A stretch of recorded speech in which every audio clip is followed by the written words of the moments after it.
Assalamualaikum warahmatullahi wabarakatuh. Om Swastiastu, Shalom, Namo Buddhaya, Salam Kebajikan, Rahayu. Baik Bapak Ibu guru hebat, kami dari kelompok 1 dari pengajar praktik Anak Agung Kompian Rusmini kelas 943 calon guru penggerak angkatan 9 Kabupaten Tabanan, Bali akan mempresentasikan tentunya ruang kolaborasi modul 3.3 yaitu program kegiatan Student Agency. Sebelumnya, izinkan kami untuk memperkenalkan dua orang hebat yang mendampingi kami selama menyelesaikan tugas-tugas di LMS. Ada Ibu Niwayan Ekayanti selaku fasilitator dan Ibu Ana Agung Kompian Rusmini selaku pengajar praktik. Adapun anggota kelompok kami, kelompok 1 dengan PP pengajar praktik Anak Agung Kompian Rusmini, yaitu ada Ibu Niwayan Supartini dari SD Negeri 1 Kesiut, Ibu Niputu Ratna Dewi Tara dari SD Negeri 2 Dajan Pekan, saya sendiri Dewi Agreni Puspitasari dari SD Negeri Cempaka, ada Ibu Nigusti Ayu Putu Diadi dari SD Negeri 1 Bantas, dan terakhir ada Ibu Niluh Desri Adiwintari dari SMP Negeri 5 Kediri. Nah, satu kutipan dulu yang kami ambil dari Ki Haji Dewantara, di dalam hidupnya anak-anak adalah 3 tempat pergaulan yang menjadi pusat pendidikan yang amat penting baginya, yaitu alam keluarga, alam perguruan, dan alam pergerakan pemuda. Adapun tujuan pembelajaran khusus yaitu yang pertama berdasarkan pemahaman mereka terhadap konsep kepemimpinan murid, calon guru penggerak akan bekerja dalam kelompok membuat gambaran umum sebuah program atau kegiatan sekolah yang mempromosikan suara, pilihan, dan kepemilikan murid. Yang kedua, calon guru penggerak mempresentasikan hasil kerja kelompoknya kepada kelompok lain dan saling memberikan umpan balik. Baik, untuk program yang kami ambil yaitu Sepadisi, jenis kegiatannya adalah co-kurikuler, jenjang kelas yang disasar yaitu pendidikan dasar SD kelas 1 sampai kelas 6 dan SMP kelas 7 sampai kelas 9. Nah, untuk karakteristik lingkungan yang dikembangkan oleh guru atau sekolah di dalam program atau kegiatan tersebut adalah yang pertama, lingkungan sekolah yang mengembangkan keterampilan berinteraksi sosial secara positif, arif, dan bijaksana. Yang kedua, lingkungan yang bisa menempatkan murid sedemikian rupa sehingga terlibat aktif dalam proses belajar sendiri. Yang ketiga, lingkungan yang melatih murid untuk menerima dan memahami kekuatan diri dan sesama.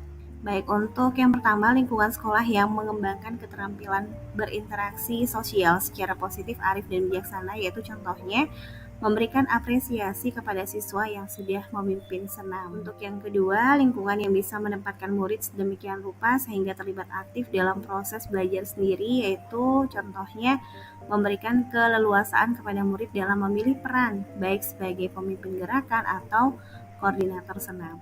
Untuk yang ketiga, yaitu lingkungan yang melatih murid untuk menerima dan memahami kekuatan diri dan sesama. Contohnya yaitu saling menghargai kemampuan dalam menguasai gerakan senam antar siswa. Selanjutnya, penjabaran apa, bagaimana, dan mengapa program Sepadisi dilaksanakan. Yang pertama apa? Jadi program Sepadisi Senam Pagi di Sekolah ini merupakan program co-kurikuler yang dapat dikembangkan pada tingkat SD dan SMP yang memiliki tujuan untuk meningkatkan dan menjaga kesehatan serta kebugaran murid. Selain itu juga sebagai kesiapan belajar murid menjadi lebih semangat dan termotivasi untuk mengikuti kegiatan pembelajaran di kelas. Yang kedua, bagaimana? Jadi kegiatan Sepadisi merupakan kegiatan co-kurikuler yang dilaksanakan pada jam pelajaran, diambil waktu 1 kali seminggu selama 1 jam pelajaran setiap kali pertemuan. Jadi program ini mengajak siswa untuk olah tubuh, olah rasa, dan olah karsa. Mengapa? Nah, kenapa sih harus memilih program Sepadisi? Jadi program Sepadisi ini mengajak siswa untuk mencintai diri sendiri dengan cara menjaga kesehatan tubuh yaitu rutin berolahraga atau senam pagi. Yang kedua, mengajak siswa saling berinteraksi positif satu dengan yang lainnya. Selanjutnya adalah diagram Y, VCO yaitu Voice, Choice, dan Ownership. Berikut adalah diagram Y dari program Sepadisi. Berikut adalah pemaparan sesuai dengan diagram Y. Yang pertama, suara memberikan kesempatan kepada murid untuk menyuarakan ide-idenya terkait senam pagi apa yang akan ditampilkan di pagi hari bersama kelompoknya yang maju di depan memimpin senam. Yang kedua pilihan yaitu memberikan kesempatan murid bersama kelompoknya untuk memilih senam pagi yang disukainya yang akan ditampilkan di depan sesuai dengan minat dan bakatnya. Yang ketiga kepemilikan yaitu memberikan kesempatan kepada murid bersama kelompoknya untuk berkolaborasi menghafalkan senam pagi yang dipilih dengan latihan secara mandiri. Dan berikut akan dipaparkan terkait deskripsi program Spdc. Deskripsi program Spdc. Program Spdc Senam Pagi di Sekolah ini merupakan program co-kurikuler yang dapat dikembangkan pada tingkat SD dan SMP yang memiliki tujuan untuk meningkatkan dan menjaga kesehatan serta kebugaran murid. Selain itu juga sebagai kesiapan belajar murid menjadi lebih semangat dan termotivasi untuk mengikuti kegiatan pembelajaran di kelas. Kegiatan Spdc ini merupakan kegiatan co-kurikuler yang dilaksanakan pada jam pembelajaran, diambil waktu 1 kali seminggu selama 1 jam pelajaran setiap kali pertemuan. Program ini mengajak siswa untuk olah tubuh, olah rasa, dan olah karsa, mengajak siswa untuk mencintai diri sendiri dengan cara menjaga kesehatan tubuh yaitu rutin berolahraga atau senam pagi, dan mengajak siswa saling berinteraksi positif satu dengan yang lainnya. Kesimpulan program Spdc. Program Spdc Senam Pagi di Sekolah ini merupakan program co-kurikuler yang dapat dikembangkan pada tingkat SD dan SMP dan dapat memberikan manfaat besar bagi kesehatan dan kesejahteraan kita. Melalui gerakan-gerakan yang dirancang khusus, program Spdc ini membantu kita mempersiapkan tubuh untuk aktivitas harian dan meningkatkan sirkulasi darah. Selain itu, senam pagi juga menjadi waktu yang baik untuk merapatkan hubungan antara murid, guru, dan seluruh komunitas sekolah. Berikut adalah umpan balik dari kelompok 2 terkait hasil presentasi kami. Jadi umpan balik yang pertama dari Ibu Ratna yang mengatakan bahwa mens sana in corpore sano, yaitu sebuah kalimat dalam bahasa Latin yang artinya di dalam tubuh yang sehat terdapat jiwa yang kuat. Yang kedua dari Ibu Desi, jadi pelaksanaan Spdc ini dilaksanakan di hari apa? Jadi program Spdc ini dilaksanakan setiap Sabtu untuk tingkat SD dan dilaksanakan setiap Jumat untuk tingkat SMP-nya. Nah, selanjutnya ada umpan balik yang ketiga dari Bapak Saputra. Jadi rancangan program yang sudah dibuat sangat bagus sekali, apalagi jika bisa melibatkan murid dalam menyuarakan terkait pilihan senam tiap minggunya supaya tidak membosankan.